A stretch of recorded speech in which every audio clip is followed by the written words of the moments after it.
Merhaba craft tutkunları, kanalımıza hoş geldiniz.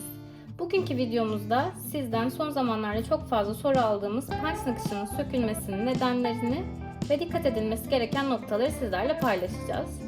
Son zamanlarda diğer punch nakışı videolarımızın altında bu soruyu çok fazla aldığımız için bu videoyu açıkçası çekmek istedik. Umarız ihtiyaçlarınızı karşılayan bir video olur. Şimdi hemen öncelikle kumaş seçiminde dikkat edilmesi gereken noktalarla videomuza başlayalım.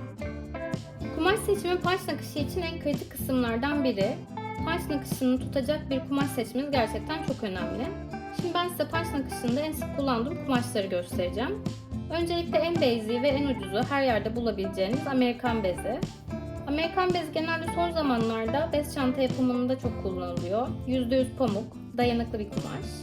Hafif krem rengine çalıyor. Benim de çanta yapımında sık kullandığım kumaşlardan bir tanesi. Sadece biraz ince bir yapısı var. Şöyle elimi koyduğumda arkadan rahatlıkla görebiliyorsunuz. O yüzden genelde tercih sebebi olmayabiliyor. Benim elimde bulunan ve punch nakışı için kullandığım kumaşlardan biri de bu beyaz doğal kumaş. Bunun da yapısı yine Amerikan bezine benziyor. İnce ama punch nakışını çok güzel tutan kumaşlardan bir tanesi olduğu için zaman zaman tercih ediyorum. Diğer kullandığım kumaşlardan biri de daha kaliteli bir görünümü olan Etowal Gardenia kumaş olarak kumaşçılarda bulabileceğiniz bu kumaş türü.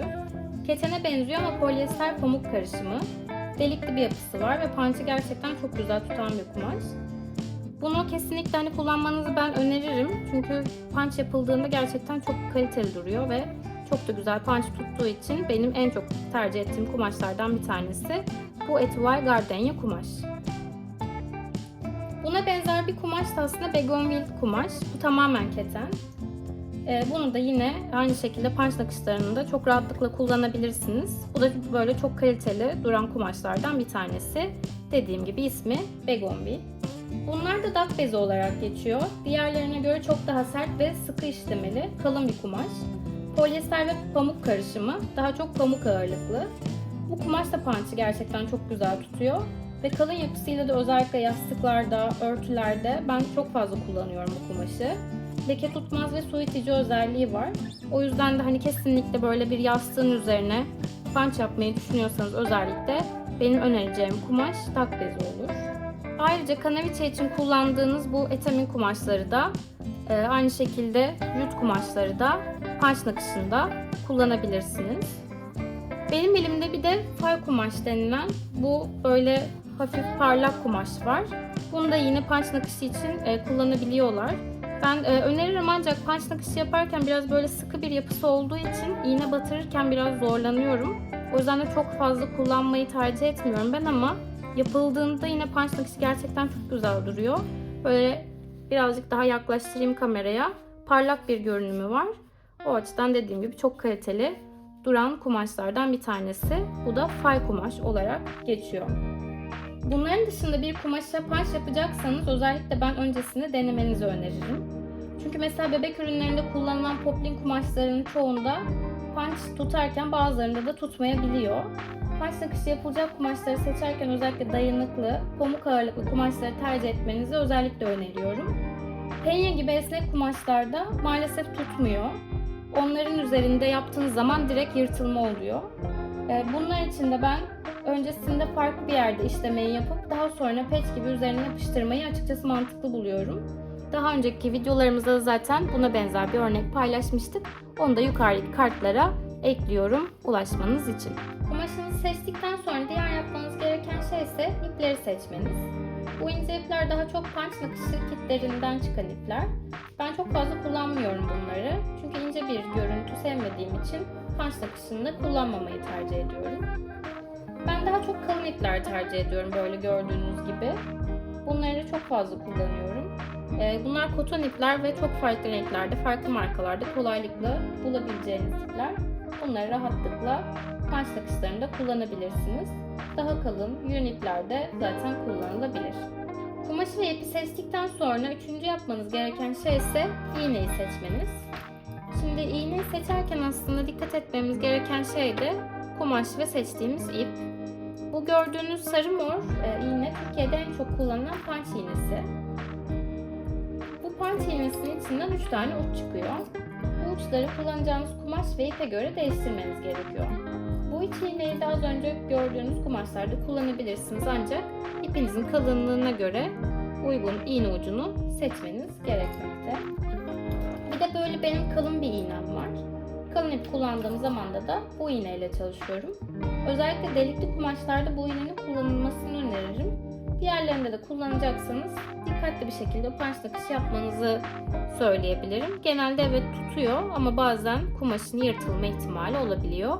O yüzden de daha çok delikli kumaşlarda kullanmanızı öneriyorum. Yani punch nakışında olmazsa olmazımız kumaş, ip ve iğne uyumu. Mesela ipiniz ve iğneniz uyumlu olabilir. Kumaş uygun değilse nakış tutmaz. İğneniz ve kumaşınız uygun değilse bu sefer kumaşınız yırtılabilir. İp ve iğneniz uygun değilse de nakış yine tutmaz. İpin iğnenin içerisinde sorunsuz bir şekilde kayması gerekir ama çok da bol olmaması gerekiyor. Bu nedenle öncelikle ipin kalınlığının iğneye uygun olmasına dikkat edeceğiz. Örnek birkaç tane şimdi göstereceğim ben. İğne aldım. Bu punch setinin en kalın iğnesi. Bir tane de dikiş ipi aldım. Normalde bununla tabii punch yapılmıyor ama biraz iğne ip uyumunu gösterebilmek için bunu seçtim. Çok ince. Gördüğünüz gibi böyle çok rahatlıkla akıp gidiyor zaten iğnenin içerisinde. Ama şimdi buraya yapmaya çalıştığımda da göreceksiniz ki sıkı bir şekilde yapamayacağız. Şöyle devam ettikçe şuraların işte bunun gibi sökülmeye başladığını göreceksiniz. Böyle tutmayacak. Şuradan da baktığınızda zaten çok uygun gözükmüyor şu an için. Ama bu tabii ki ince bir ip olsaydı çok sıkı bir şekilde yaptığımızda sıkıntı olmayacaktı. Yapabilecektik. Ama maalesef kalın bir iğne olduğu için yapamadık. Gördünüz mesela iğne battım, söktüğümde şöyle hafif düzelttiğimde battığım yerlerinde kaybolduğunu görüyorsunuz. Aslında işte bu tarz kumaşlar punch yapmaya genelde uygun kumaşlar oluyor. Çünkü aslında bunlar dayanıklı ve içerisinde ipi tutabilecek kumaşlar olduğu için punch nakışı yapmaya uygun kumaşlar olduğunu da tekrar göstermiş oldum. Şimdi düzgün bir şekilde bir deneyelim. Gayet kalınlığı bu iğne için uygun bir ip seçiyorum. Bakın başlıyorum şuradan.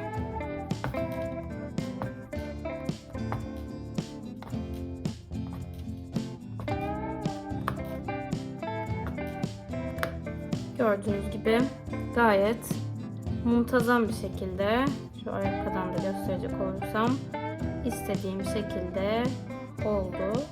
Yani aslında ip ve iğnenin uyumunun mutlaka olması gerekiyor. İğnenin içerisinden ipin çok rahat bir şekilde kayması lazım. Ama dediğim gibi çok da bol olmasını istemiyoruz. Şimdi uygun iğneyi, ipi, kumaşı bulduk. Artık nakış yapmaya başlayabiliriz. Nakış yaparken dikkat edilmesi gerekenlere ve en çok yapılan hatalara bir bakalım. Öncelikle iğnemize ipimizi düzgün bir şekilde geçirdiğimize dikkat edelim.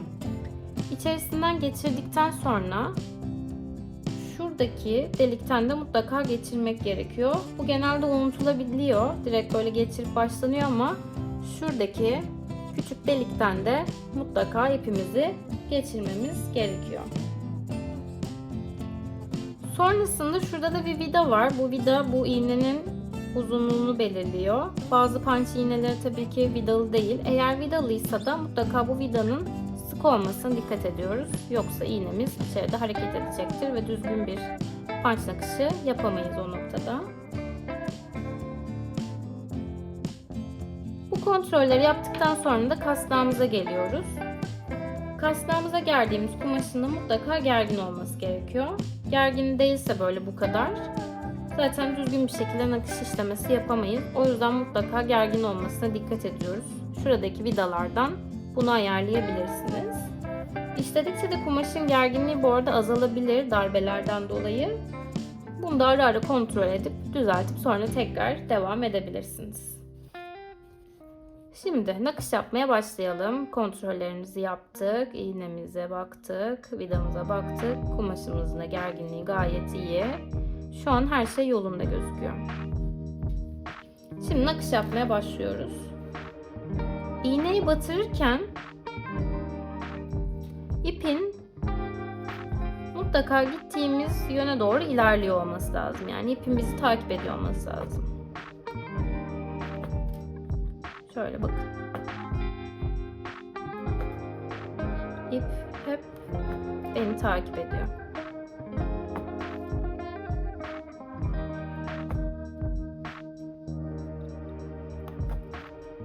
Tersi yönde yaptığım zaman mesela bu sefer şöyle ipin üzerine basma ihtimalim var. Bu da işte düzgün olmamasına sebep oluyor. Gördüğünüz gibi şöyle göstereyim mesela.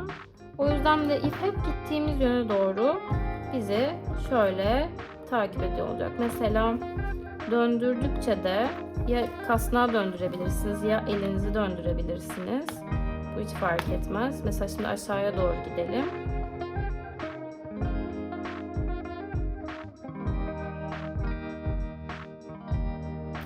Şöyle gidersem bakın ipe basmış durumdayım. Ama şu şekilde ilerlersem iğnem beni takip ediyor. Bu sefer gayet muntazam nakışlar yapabiliyorum. Ve diğer önemli bir noktaysa ki bu çok yapılan hatalardan bir tanesi, ipin iğnenin içerisinde ilerlemesi için herhangi bir engelin olmaması. Yani ipte düğüm olabilir, ip bir yere takılmış olabilir. İp yeterince düzgün ilerleyemiyorsa, önünde bir engel varsa ya da bir yere takılmışsa punch nakışınız zaten otomatik olarak sökülecektir. Şimdi şuraya bir düğüm attım gördüğünüz gibi. Şimdi bakalım nasıl olacak. Şuradan başlıyorum.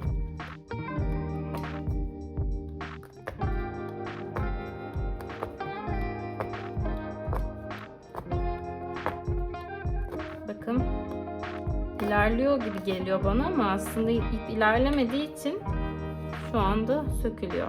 Yani bu bir yere takıldığında da mesela diyelim ki şuraya şöyle takılmıştır. Aynı şey olacak. Şöyle ilerleyemez duruma geldiği zaman siz ne kadar ilerliyormuş gibi görürseniz de o maalesef ilerlemeyecek ve sökülmeye başlayacaktır. Aslında dikkat edilmesi gerekenler bu kadar. Kumaşınız, iğneniz ve ipiniz birbirine uygunsa, ipi iğneye doğru geçirdiyseniz, kasnağınızda kumaşınız gerginse, ipiniz iğneden hiçbir engele takılmadan ilerliyorsa ve doğru yere nakışlama yapıyorsanız punch'ın sökülmesi için şu anda hiçbir sebep yok. Ama punch düğüm atma tekniğiyle yapılmadığı için kolay sökülebilen bir nakış. Bakın şimdi ben burada bir işleme yaptım. Bunu böyle çektiğimde ne yaparsam yapayım bu sökülecektir. O yüzden de işleme yaparken iğneyi ve ipi çok fazla çekmemeye dikkat edin. Ancak hata yaptığınızda mesela kolay döndürebileceğiniz de bir nakış türü. Çekip şöyle kumaşı birazcık düzelttiğimde tekrar bu kumaş, bu ipi tutacaktır. Ancak bunu çok fazla yaptığınızda kumaş biraz deforme oluyor. O yüzden de 2 veya 3'ten sonra artık tutmamaya ve bir noktadan itibaren de yırtılmaya başlayabiliyor. Çok fazla böyle hataları düzeltmeye çalışmayın ama en azından bir tanesini veya 2 tanesini kumaşınız kurtaracak. Şimdi bitirirken de şöyle kolay sökülebilen bir nakış olduğu için direkt böyle iğnemi ve ipimi çekmiyorum. Parmağımı şöyle buraya bastırıyorum ve ipi iğneden o şekilde çekiyorum. Ve sonra da şöyle makasla kesip nakışımı bitiriyorum. Ve şu anda nakışım bitmiş durumda. Şimdi peki bunu böyle kullanabiliyor muyuz? Hayır. Bu kolay sökülebilen bir nakış türü olduğu için evet, bir duvar panosu yapacaksanız, bu böyle duracaksa tamam bu şekilde bırakabilirsiniz ama bundan işte bir yastık, bir çanta, bir toka, kullanılabilen bir şey yaptığınız noktada bunu yapıştırmanız gerekiyor. Yoksa kullanırken mutlaka sökülecektir. Çünkü dediğim gibi düğüm atma tekniğiyle yapılmıyor. Sadece ip kumaşta kalıyor. Yani bunun olayı bu.